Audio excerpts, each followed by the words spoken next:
¿Qué tal, amigas y amigos de la Universidad Mundial? Muchísimas gracias por seguirnos en esta nueva videoplática que estamos teniendo sobre diversos temas, pues, que son de interés para toda la comunidad, desde la experiencia de los docentes y de los investigadores de la Universidad Mundial, aprovechando este tiempo de la pandemia con el COVID-19, en donde, pues, queremos aprovechar las tecnologías, a veces no tan cercanas, pero que aquí están, y esta es una ocasión muy propicia para aprovecharlas para beneficio de todos. Y en esta ocasión me complace recibir al maestro Rigoberto Ruiz Murillo, quien es especialista en Derecho Fiscal, pero también es docente de la Universidad Mundial. Señor maestro, ¿cómo le va? Buenos días o buenas tardes.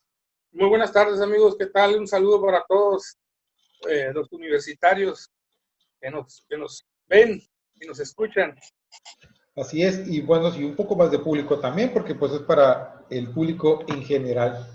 Muy bien, Hemos así es. querido invitar al maestro Rigoberto porque, pues, como especialista en derecho fiscal, queremos que nos dé algunas luces, alguna orientación, pues, qué está pasando con el tema del pago de impuestos, en general, como una contribución que constitucionalmente tenemos todos los mexicanos, pero que también a lo largo de la historia siempre los ciudadanos como que nos resistimos un poquito a cumplir con esa obligación.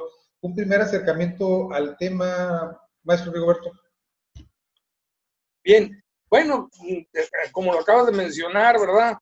La obligación de contribuir para el gasto público lo tenemos por ahí en el artículo 31, fracción cuarta de la Constitución, que dice que es obligación de todos los mexicanos el de contribuir, ¿verdad? Y definitivo, comparto la opinión contigo en el sentido de que los mexicanos, pues, siempre tenemos esa molestia o esa incertidumbre, esa poca ganas de cumplir con la obligación tal como debe de ser, ¿sí?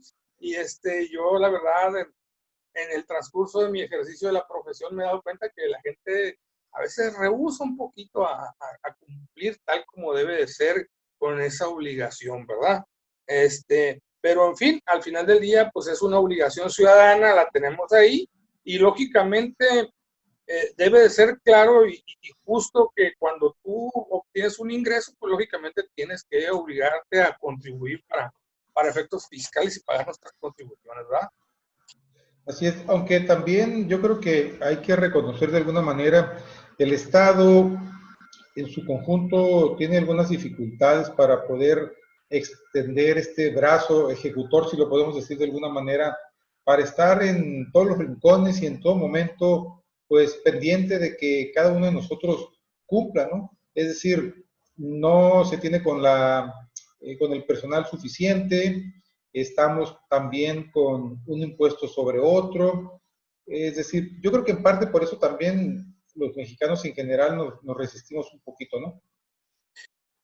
Mira, te platico algo que siempre ha sido la queja de todos los ciudadanos que estamos sujetos ya a la obligación de contribuir, y sobre todo a todo lo que es la informalidad, ¿sí? Que todos los gobiernos desde hace mucho tiempo han trabajado con el ánimo de lograr que la informalidad se convierta en algo formal, y pues todos los que estamos cautivos, como así se maneja, pues siempre hemos alegado precisamente eso, que por qué nomás a nosotros, ¿sí? A los que siempre estamos ahí cumpliendo con la obligación, siempre pues nos están castigando, nos están fiscalizando, nos están realizando gestiones, facultades de comprobación con el ánimo de verificar el legal cumplimiento de todas esas obligaciones. Y pues tú te das cuenta que mucha gente pues está en la informalidad y ellos pues no reportan absolutamente ningún impuesto, y pues sus ingresos y sus ganancias pues son formidables, ¿no? En cambio, todos los contribuyentes cautivos pues tenemos una serie de obligaciones. Cuando tu local no es propio, pues tienes que pagar renta, tienes que pagar empleados, etcétera, etcétera. Entonces, pues lógicamente hay una serie de gastos más que se generan por esa situación, ¿no? Y como le digo, los ciudadanos mexicanos siempre, los que estamos cautivos, pues lógicamente manifestamos, oye, ¿por qué a nosotros? ¿Y por qué no vas con aquellos que no están cautivos? ¿Por qué no ejercitas esa acción contra ellos? ¿Por qué no los pones, no los ajustas y los sometes para que puedas tú también obtener más ingresos, ¿verdad?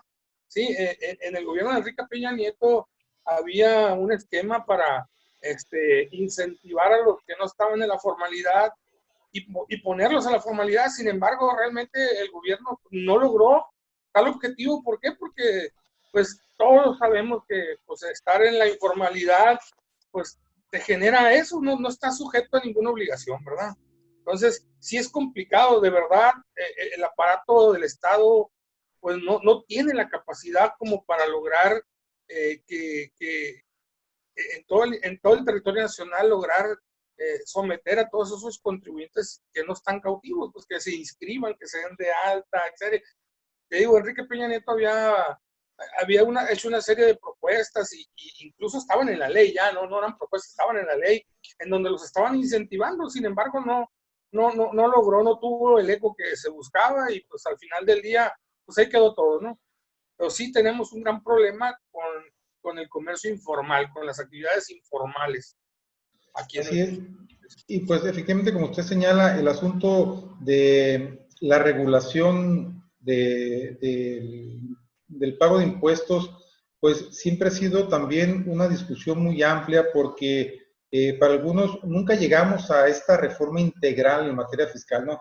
Que nos lleve a que todos paguemos puntualmente, tal vez que haya menos impuestos, que los impuestos también, la recaudación se reparta más equitativamente entre estados y municipios. En fin, esta reforma integral que a final de cuentas hoy sigue sin llegar, ¿no? Y verdaderamente te comento, con el cambio de gobierno y las políticas tributarias de Andrés Manuel López Obrador, creo que nos vamos a perder un poquito con la cuestión de la reforma integral la idea que traían los otros presidentes. Andrés Manuel, en un principio manifestó la buena voluntad e incluso lo decretó, que nos portáramos bien, que contribuyéramos y que no iba a hacer nada, ¿sí? Que no iba a hacer nada malo, que iba a confiar en la palabra de los ciudadanos en el sentido de declarar en forma honesta, ¿sí? Que nos iba a permitir, a partir de su gobierno, nos iba a creer que nosotros no éramos malos ni andábamos de evasores fiscales, ¿sí? Siempre y cuando contribuyéramos en forma correcta ante el SAT, ¿no? Ante la Secretaría de Hacienda y Crédito Público. Y pues si nos resistíamos a pagar, pues yo creo que la pandemia también nos llegó en un momento para muchos muy propicio. Bueno, a mí no, tal vez a muchos más no, porque seguimos pagando impuestos como usted lo señala, los que estamos cautivos. Pero para cierto sector también llegó en un momento pues muy oportuno porque parece ser ocasión propicia para no pagar impuestos y desde la aparición de la pandemia está la discusión qué tanto tenemos que dejar de pagar temporalmente, si esperamos algún incentivo de prórroga o de cancelación de impuestos desde el gobierno, ¿no? En ese sentido, ¿cuál es su opinión? Bueno, mira, en relación al gobierno federal, sobre todo los impuestos federales, pues el gobierno federal no emitió y no creo que vaya a emitir alguna prórroga, algún beneficio, algún estímulo fiscal respecto de la situación que estamos viviendo desde el mes de marzo hasta este momento, ¿no? Y que aquí en Baja California pues seguimos con un nivel alto de contagio. El gobierno del estado sí tiene algunas facilidades, sí prorrogó el pago de los impuestos estatales. Sin embargo, los impuestos federales no han dejado de recaudarse. Te platico que el gobierno federal nada más hizo un break en el mes de mayo. Desde el 4 de mayo hasta el 29 de mayo, las facultades de comprobación y todas las acciones tendientes a exigir el pago de las contribuciones se suspendieron por la pandemia. Sin embargo, pues las obligaciones para cumplir con el gobierno federal están vigentes. Es decir, marzo, abril, mayo, junio, tenemos que pagar los impuestos cuando así se hayan generado. Lógicamente aquí, pues tenemos un pequeño detalle en el sentido de que beneficioso, ¿no? Un factor beneficioso porque Si tú no obtuviste ingresos, pues lógicamente no tienes nada que declarar, ¿no? No tienes ningún ingreso, automáticamente tienes que declarar en cero, ¿sí? Y pues no tienes ningún problema. El problema, yo veo un problema aquí en esto respecto de aquellas actividades que no se han activado, que no se van a activar en un periodo corto. Por ejemplo, los lugares donde hay multitudes, bares, centros nocturnos, gimnasios, y otro tipo de ese tipo de gente, que ahí yo tengo dentro de mi esquema de asesoría, yo he dicho que ellos deberían de suspender actividades, de presentar el aviso de suspensión de actividades y no estar declarando en ceros. Te voy a platicar por qué. Lo que pasa es que para el fisco, tú estás activo, tú apareces activo como que estás contribuyendo y como que estás realizando actividades, pues, ¿por qué? Porque estás presentando declaraciones en cero, ¿sí? Y todas tus obligaciones las estás informando. Entonces, para el fisco, dentro de su esquema de control, pues él está viendo que, oye, pues sí, está declarando en cero, quiere decir que está activo y que está ahí. Pero, ¿qué sucede si el fisco va a tu domicilio fiscal a visitarte? No te va a encontrar cerrado, ¿sí? Entonces ahí, las personas que son parte del fisco, pues van a levantar una constancia y van a ver que va a estar el local cerrado, ¿sí? Entonces aquí se puede venir un problema del tipo penal, ¿sí? Por parte del fisco, en donde te pueda acusar de abandono de domicilio o que desocupaste el domicilio sin presentar los avisos correspondientes. Eso Entonces está aquí, contemplado. lo conveniente aquí, sí. Eso está contemplado en la ley. Sí, está contemplado, eso está contemplado en la ley. Tanto el aviso de suspensión de actividades está contenido dentro del artículo 27 y del reglamento del Código Fiscal de la Federación, que tenemos nosotros derecho, dice ahí la norma, que cuando no estemos percibiendo ningún ingreso por el cual tengamos que pagar impuestos, en su momento puede resultar presentar un aviso de suspensión de actividades. ¿Para qué? Para que tú ya no estés obligado y sujeto a todas esas obligaciones, ¿sí? Y además, como te digo, en el caso particular, muy específico, en donde ni siquiera tienes a nadie ahí en el domicilio, ¿sí? Entonces, pues resulta peligroso en un momento de que si te busca el fisco por cualquier situación y no te encuentre, pues ellos levantan una constancia y dicen, no, pues, ¿sabes qué? Pues, la casita rosa o la casita de colores, vamos a suponer que andan buscando al contribuyente, pues no está.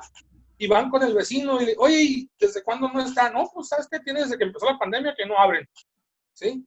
Entonces, ¿qué quiere decir esto? Ah, caray, pues ya tiene más de 4 meses que no están abiertos y aquí están diciendo que están abiertos. Entonces, empieza la investigación del fisco para efecto de decir, a ver, bueno, ¿qué está pasando? Dices que estás abierto, pero no estás abierto, y yo necesito ejercer facultades de comprobación contigo, vamos a suponer, ¿sí?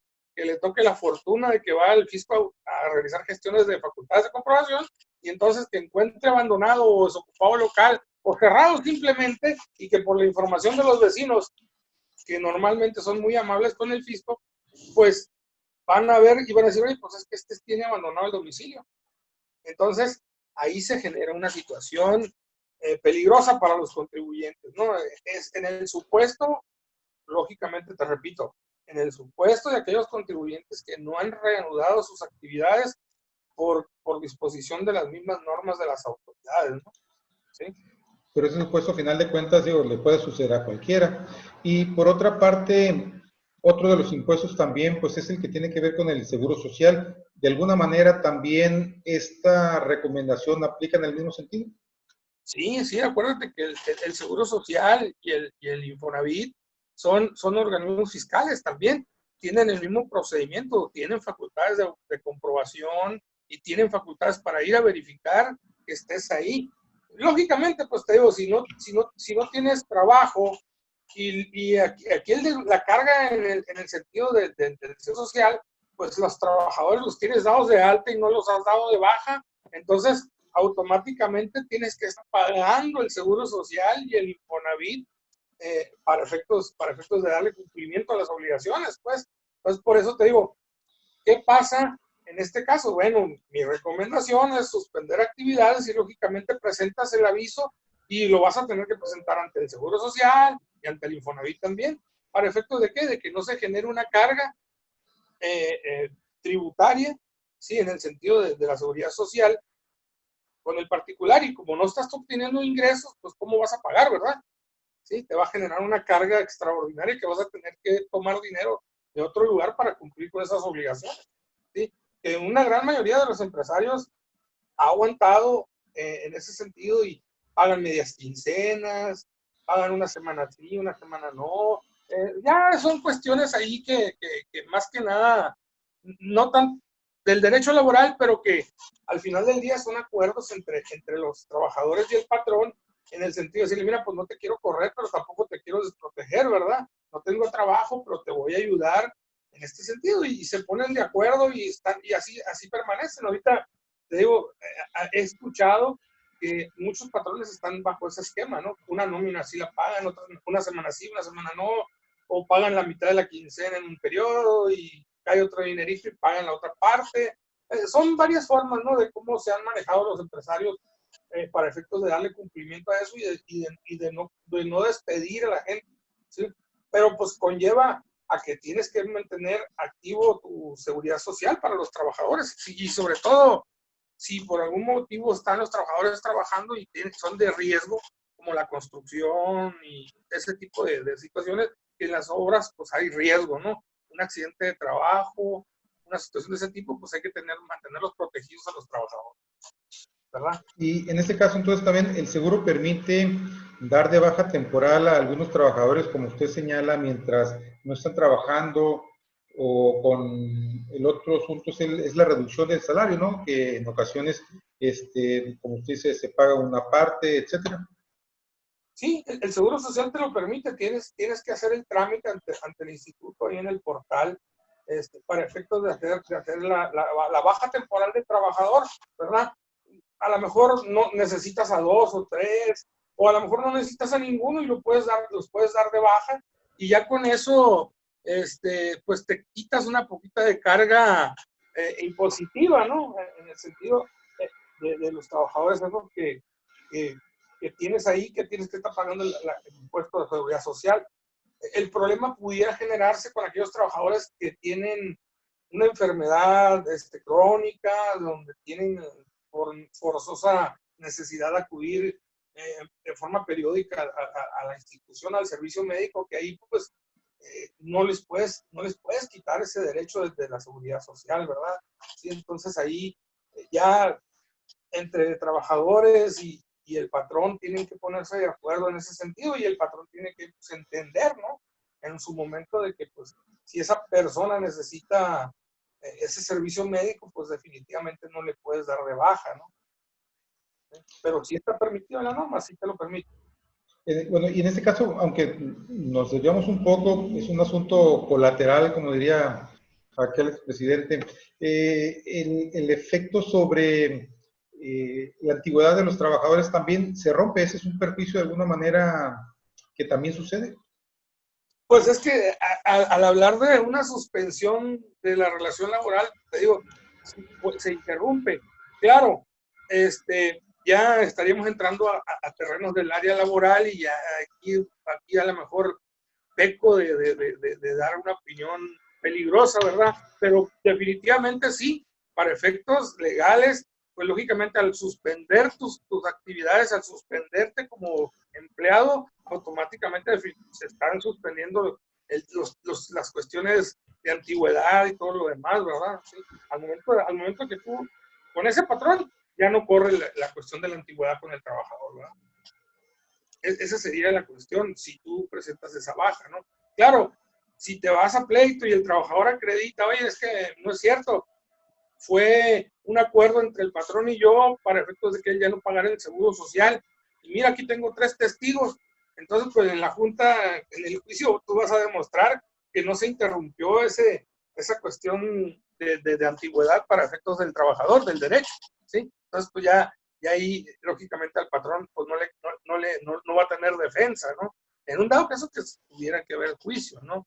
Pero jurídicamente, así como tú me lo planteas, yo te diría que se interrumpe. Pues al momento de que tú das de baja al trabajador, automáticamente se entiende que ya no hay una relación laboral. ¿Sí? Claro. También dos pagos adicionales que se me vienen a la mente. Uno sí es un impuesto, como es el predial, pero el otro es, por ejemplo, el servicio de la electricidad, que también existe una controversia, ¿no? Es decir, pues buena parte de los empresarios, sobre todo los microempresarios, lo están resintiendo mucho este tipo de pagos. Sí, aquí también igual. Lo mismo pasó, no sé si te acuerdas cuando inició la pandemia, que el presidente de la República dijo que estaba garantizado el suministro de energía eléctrica y que a nadie se le iba a cortar el servicio de energía eléctrica. ¿Sí? Pero la realidad fue otra, ¿no? A los 20 días, 25 días que estaba la pandemia, todo lo que daba o la suspensión, la Comisión Federal de Electricidad empezó a cortar los servicios, ¿sí? Empezó a cortar los servicios y obligarte a que pagaras. Y, y resultó que, no sé si te acuerdas, que empezaron a llegar recibos Más con, altos, ¿no? con un alto contenido en la energía. Entonces, mucha gente, mis camaradas, mis compañeros, colegas, abogados, alegaban, bueno, pues es que yo cerré en marzo y, y dicen que consumí tantos kilowatts, ¿cómo? O sea, ¿qué es lo que está pasando, no? Entonces, hay muchas hipótesis, ¿no? Dicen que la comisión toma la lectura del año anterior y hace una modificación y pum, te manda el recibo. Otros dicen que nomás hacen una verificación muy parecida a la anterior y que hacen un fast track ahí, algo rápido para sacar el comprobante, entonces el cobro. Entonces ahí pues es complicado, lógicamente todo eso está sujeto a en su momento a debatírselo a la autoridad, en este caso a la Comisión Federal de Electricidad. Y realmente pues sí, llegó el cobro alto el consumo de energía eléctrica y todos decían, bueno, es que pues en las casas entendemos, porque aquí estamos encerrados, pero por ejemplo en la empresa que no estoy trabajando, en la oficina o en el lugar donde yo prestaba mis servicios y no estoy, pues como que me llegó un alto consumo, ¿no? Entonces, ese tipo de situaciones, pues definitivamente el gobierno federal no se detuvo y nos siguió obligando a cumplir, ¿sí? Porque la pena era esa, ¿no? Te dejan sin energía y imagínate, pues, complicado, ¿no? La energía eléctrica hoy en día, pues, es el motor que mueve todo, ¿sí?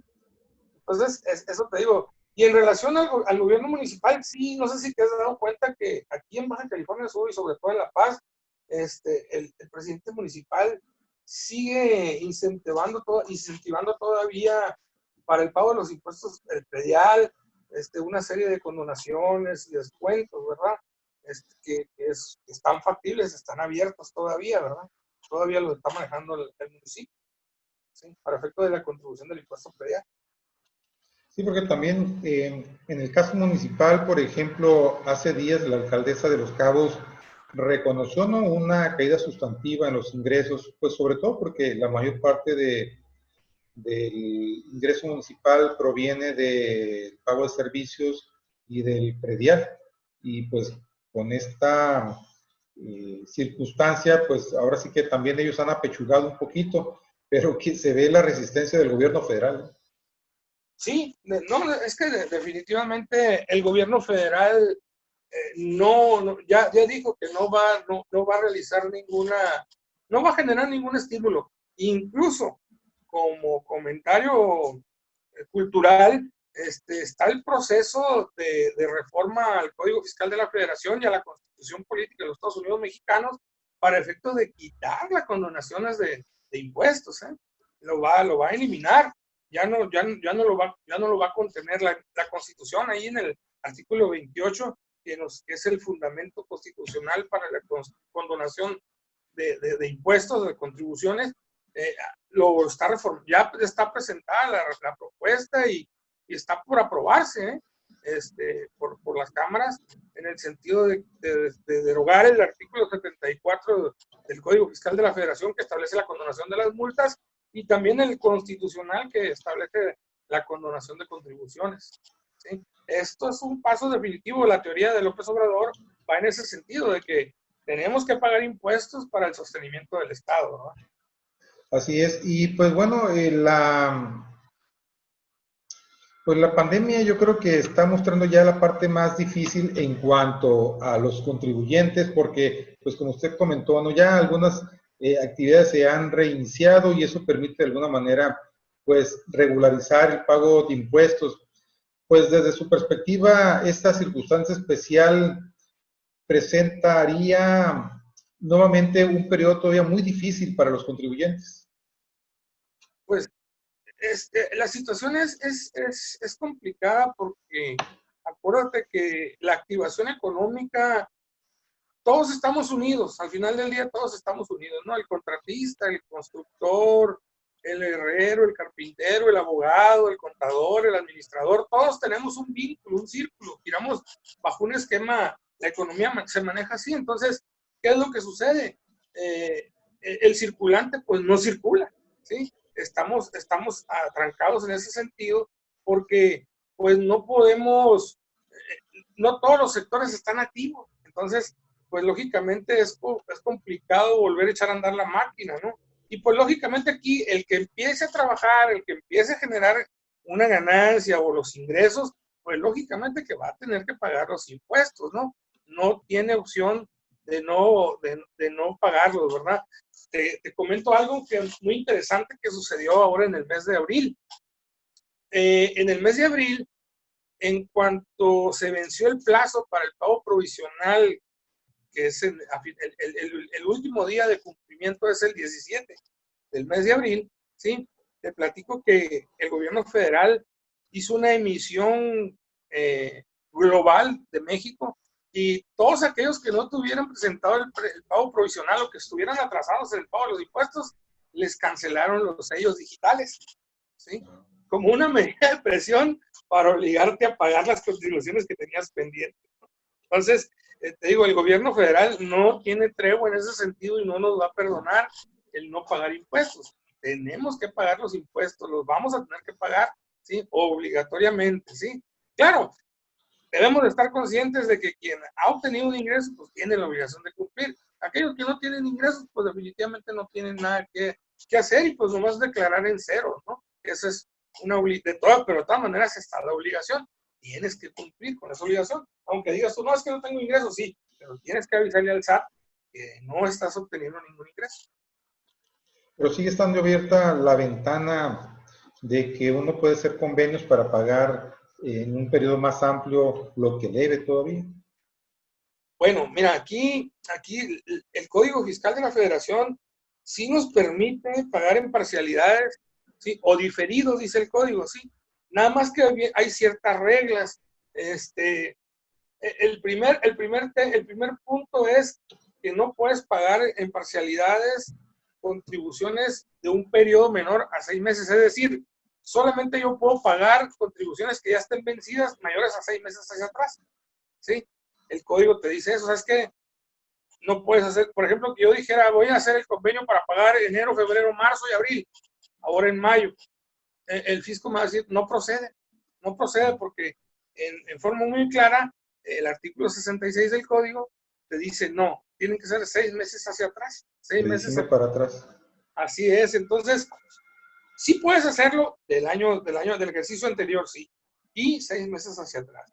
Pero, como te digo, si tú dijeras, bueno, ahorita voy a pagar marzo, abril y mayo, ahora en junio voy a hacer un convenio, no puedes, no te lo va a permitir la autoridad por disposición legal, ¿no? Ese es el detalle aquí. Muy bien, licenciado, pues se nos está agotando el tiempo y pues se nos fue rapidita la plática.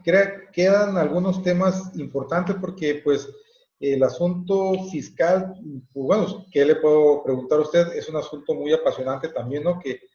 Que siempre vale la pena conocer un poquito más como ciudadanos respecto de cuáles son nuestras obligaciones. Pues ojalá que al final de cuentas a todos nos vaya mejor de lo que esperábamos como consecuencia de esta pandemia. Pues algunos comentarios finales, maestro. ¿No?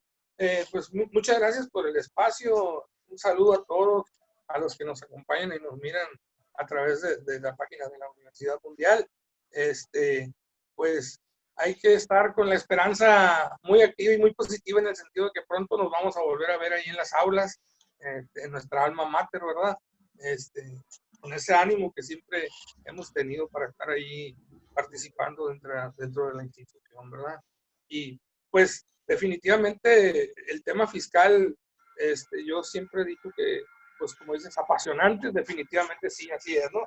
Es el mundo donde estamos, y pues es un mundo muy cambiante, ¿sí? Cada año tenemos más obligaciones, hay modificaciones a las leyes que tenemos que estarlas estudiando para poder estar actualizados y poder brindar esa asesoría más correcta que se pueda, ¿verdad? Y pues agradecerles el invitarme a participar acá con ustedes, ¿verdad? Pues muchas gracias, maestro, porque como usted comentaba ya casi al final, pues el asunto fiscal también se ha vuelto un asunto muy especializado. Yo creo que en parte ahí también reside, ¿no?, esta apatía y bueno, hasta cierto punto el desconocimiento, ¿no?, sobre la legislación, que es muy amplia, muy diversa y pues con cierta complicación en su entendimiento, sobre todo pues el asunto técnico, ¿no? Así es, sí, sí, definitivamente tenemos bastante espacio de estudio, y como te digo, cada año vienen las resoluciones misceláneas, las reglas de facilidades administrativas, que también son un calvario y que hay que estudiarlas para tenerlas ahí en la mano, que generan derechos, no obligaciones, pero al final del día hay que estudiarlas para estar en completa armonía y poder brindar esa asesoría correctamente, ¿verdad? Sí. Pues sí, tenemos que transitar todavía más profundamente en este México de ciudadanos, en donde conozcamos nuestras obligaciones y sobre todo nuestros derechos. Pues nuevamente, maestro Rigoberto Ruiz, docente de la Universidad Mundial y especialista en Derecho Fiscal, muchísimas gracias por compartir sus conocimientos con nosotros. Esperaríamos pues, vernos pronto en una plática más. Muchísimas gracias, maestro. Claro que sí. Un saludo. Estén muy bien. Gracias. Y a ustedes que nos sintonizaron de nueva cuenta, pues agradecemos su compañía y recuerden, nos vemos en una semana más en estas videopláticas de la Universidad Mundial. Que la pasen muy bien. Hasta pronto.